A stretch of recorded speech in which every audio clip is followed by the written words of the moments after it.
Pessoal, nós estamos hoje aqui, na aula de literatura do primeiro ano. É um resumo, aula 2. É uma aula diferente da habitual. É uma aula que eu estou aqui, vocês aí do outro lado, mas é necessário para a nossa segurança. Então vamos lá. Essa aula 2 é um resumo de tudo, uma explicação a mais para quem não estava entendendo, ou até mesmo para quem está entendendo, porque vai ver a matéria melhor ainda, mais focada, vai rever comigo, vai ver novamente. Então vamos lá, primeiro ano. Literatura e realidade, representação e invenção, forma e conteúdo. A literatura, ela utiliza e recria a realidade da vida. Então, ela utiliza e recria uma realidade. Como? Através da arte literária. O que ela faz, professor? A arte literária é o mesmo que criação e representação. Eu preciso criar, imaginar, viajar para representar. O que é criação? É o autor quando o autor cria uma realidade imaginária ou fictícia. E como que ele faz isso, professor? Utilizando as palavras. Literatura não é a arte das palavras? Literatura não tem como matéria-prima as palavras?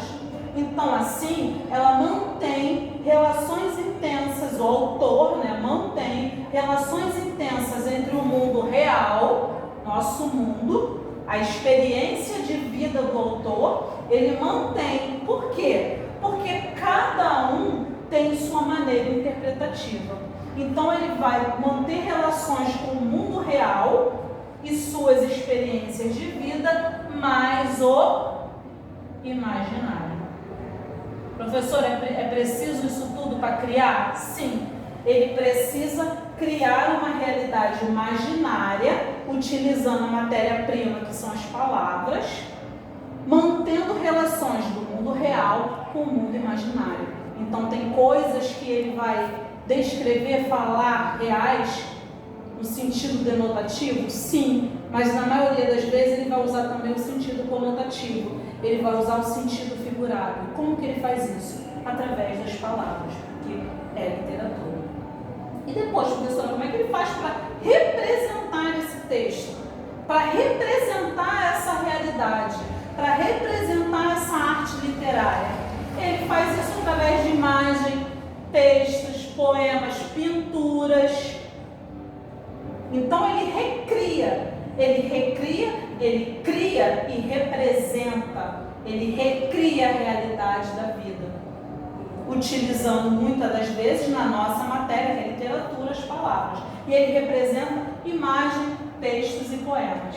Ele pode estar ligado à invenção. Então, um simples, olha, eu trouxe esse exemplo para vocês, tá? Um simples par de óculos, para um escritor, pode significar um inseto de grandes olhos e negras antenas, que é atrás, a haste do óculos, ou até mesmo com um ciclista deitado. O óculos deitado parece um ciclista. Como que é isso, professor? Um óculos deitado parece um ciclista? Sim.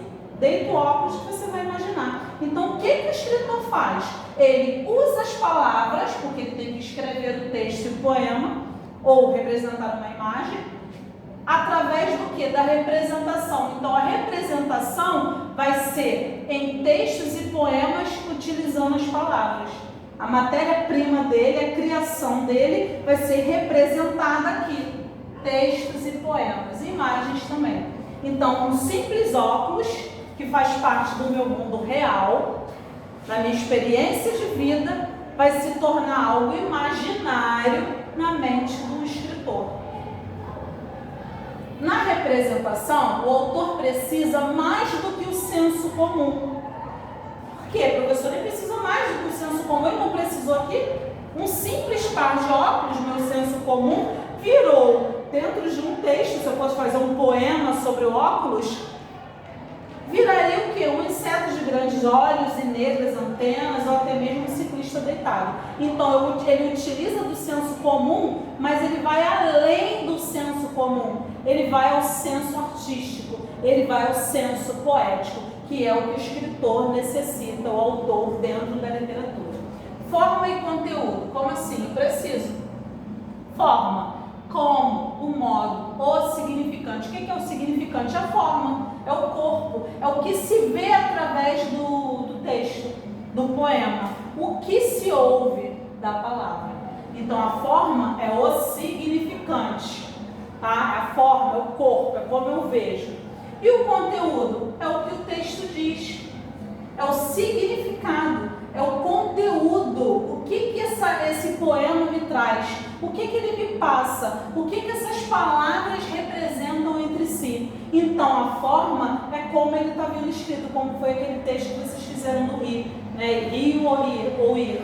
Então eu vou, através da forma, o texto, o poema, ele pode ser utilizado como significante em formas geométricas ou conteúdo, a escrita, que o texto diz com as suas palavras. Então tem duas formas, forma e conteúdo. Nem sempre quer dizer que o meu poema, o meu texto vai estar escrito, posso ser utilizado em formas. Verossimilhança, ligação, nexo ou harmonia entre fatos e ideias dentro de uma obra literária. Ainda que utilize elementos imaginários e fantásticos, eles vão ser determinados dentro do texto. Como assim? Lembra que eu falei no slide da aula passada? Se eu falo do Drácula, ele é tão bem descrito, com técnicas descritivas, que eu saio do mundo real, onde eu sei que não existe, mas ele passa por uma verossimilhança, onde eu vou sentir até medo da leitura, ou até mesmo do filme, ou até mesmo da imagem. Isso é representação. Através da criação bem feita, bem formulada, a minha representação passa a ser real. Então, ou fantásticos, que serão elementos imaginários, ou fantásticos, que serão determinantes do texto. Ok? Agora, eu coloquei a outra parte, a última parte do resumo, né? Para que serve a literatura? Essa resposta varia com o tempo e com as pessoas, ou seja, a função, marquem bem aí, pega o lápis para marcar a caneta, anotem, a função de uma obra literária depende dos objetivos e das intenções do autor. Então, a literatura, ela vai depender, a sua função é o quê? Depender de objetivos e intenções de quem está escrevendo. É a outra parte da matéria. Mas os leitores também têm maneiras diferentes de ler e buscam motivos diferentes. Ou seja, nem todo mundo vai ler a mesma coisa. Nem todo mundo vai gostar do mesmo tipo de leitura. Então, como que vai ser isso, professora? Uns vão buscar na literatura uma função de divertimento, entretenimento. Outros, um meio de transformação e de aperfeiçoamento, quem vai buscar os estudos.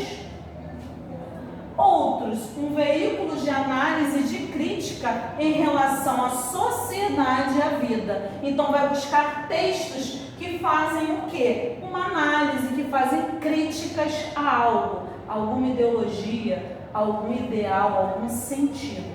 Então, essas três formas, uns buscam divertimento, outro, um meio de aperfeiçoamento, de estudo, de transformação, e outros vão buscar textos que façam críticas à sociedade e à vida. Essas funções, eu coloquei nos slides lá, elas têm essas funções aqui, ó. Função evasiva. O que é evasivo, professor? É a fuga da realidade. É aquela pessoa que ela não está preocupada em aperfeiçoar e nem análise crítica. Ela está buscando divertimento, algo normal do cotidiano, ela quer se divertir, ela quer rir um pouco, ela quer se entreter, ela quer buscar um entretenimento, um divertimento. Então, são o quê? Quais são esses exemplos? Histórias de aventura, quadrinhos, né? Navio pirata, super-herói, etc. Então, está buscando divertimento? Que função é essa? Função evasiva. Fuga da realidade. Função da arte pela arte. Que é isso, professora? É aquele que está interessado pela busca da beleza e da estética. Transformação e aperfeiçoamento. Ele quer se aperfeiçoar. Ele quer entender as escolas literárias, os movimentos literários. O que mais utiliza da beleza estética, das palavras, das rimas, da metrificação, são os parnasianos. Então, eu dou como exemplo de função da arte pela arte o movimento literário parnasiano. Aquele movimento que busca o belo, a estética, busca a perfeição das palavras. E ele aconteceu no século XIX. Função lúdica. É o que isso, professora? É aquele poema, aquele texto que brinca com as palavras. Ele faz um jogo sonoro, um jogo de experiências sonoras e visuais.